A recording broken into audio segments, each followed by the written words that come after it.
America के बड़े health expert ने क्यों कहा कि भारत के अति आत्मविश्वास का शिकार होने की वजह से दूसरी लहर में हालात बेकाबू हुए। किस किस देश में भारत को मदद की दूसरी खेप भेजी और किसने कहा कि कोरोना से ठीक होने के बाद 8 महीने तक शरीर में एंटीबॉडी रहती है। देखिए टॉप 9 हारेगा कोरोना।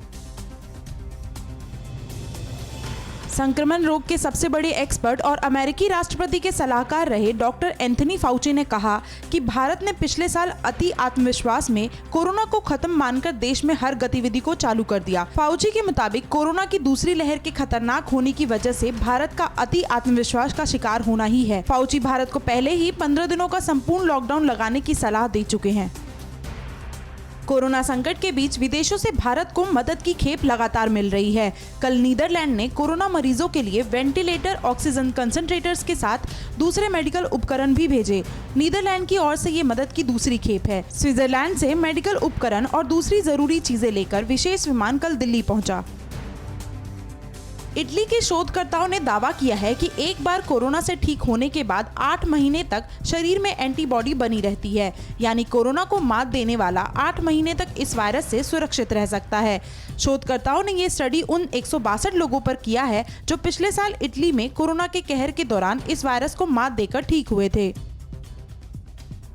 कोरोना संकट के बीच अब भारत की मदद के लिए ट्विटर ने भी हाथ बढ़ाया है। ट्विटर ने भारत को इस महामारी से लड़ने के लिए $15 मिलियन यानी 110 करोड़ रुपए दान देने का फैसला किया है। ट्विटर के सीईओ जैक पैट्रिक डोर्सी ने ट्वीट कर इसकी जानकारी दी है। जैक के मुताबिक ये राशि 3 गैर सरकारी संस्थाओं केयर एड इंडिया और सेवा इंटरनेशनल यूएसए को दी गई है।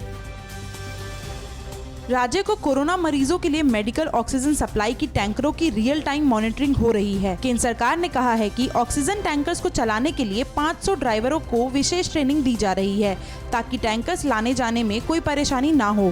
टैंकर्स के कई ड्राइवर भी कोरोना की चपेट में आ गए हैं, इसीलिए 500 और ड्राइवरों को ट्रेनिंग दी जा रही है। जम्मू कश्मीर के कठुआ जीएमसी में एक और ऑक्सीजन प्लांट को चालू कर दिया गया है। इंजीनियरों की दिन रात के मेहनत के बाद ऑक्सीजन प्लांट का ट्रायल रन सफल हुआ। इस प्लांट के 3 यूनिट से 750 ml ऑक्सीजन का उत्पादन होगा। इस प्लांट पर 8 करोड़ की लागत आई है। इस प्लांट के शुरू होने से जिले के कोरोना मरीजों को ऑक्सीजन की कमी नहीं होगी। तेलंगाना में आज से 10 दिनों के लॉकडाउन का ऐलान होते ही कल हैदराबाद में चार मीनार इलाके में ईद की आखिरी खरीदारी के लिए भारी भीड़ उमड़ पड़ी। इस दौरान लोगों में कोरोना का कोई डर नहीं दिखा। कई लोग बिना मास्क के ही बाजार में नजर आए। लोग कोरोना से बेपरवाह खरीदारी में व्यस्त दिखे। तेलंगाना में 10 दिनों के लॉकडाउन के दौरान सिर्फ जरूरी सेवाओं की छूट रहेगी। उत्तर प्रदेश के जौनपुर के पिलकिछा गांव के लोग अंधविश्वास की गिरफ्त में हैं। यहां पिछले 1 महीने में 25 लोगों की मौत हो गई है। गांव में दहशत है, लेकिन टीवी 9 की टीम जब इस गांव में पहुंची तो आशा वर्करों ने कहा कि वो कोरोना को नहीं मानते। वैक्सीन को लेकर भी लोग गलतफहमी के शिकार दिखे। मीडिया के पहुंचने के बाद स्थानीय प्रशासन ने गाँव में सैनिटाइजेशन कराना शुरू किया। कोरोना मरीजों को दी जाने वाली रेमडेसिविर इंजेक्शन कई शहरों में कुछ लोग नकली भी बेच रहे हैं। मध्य प्रदेश के जबलपुर में एक सिटी अस्पताल के संचालक सरबजीत सिंह मोखा को गिरफ्तार किया गया।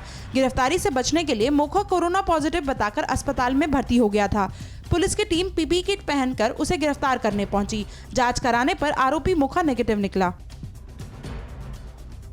परवाह देश की, सोमवार से शुक्रवार रात 10 बजे TV9 भारतवर्ष पर।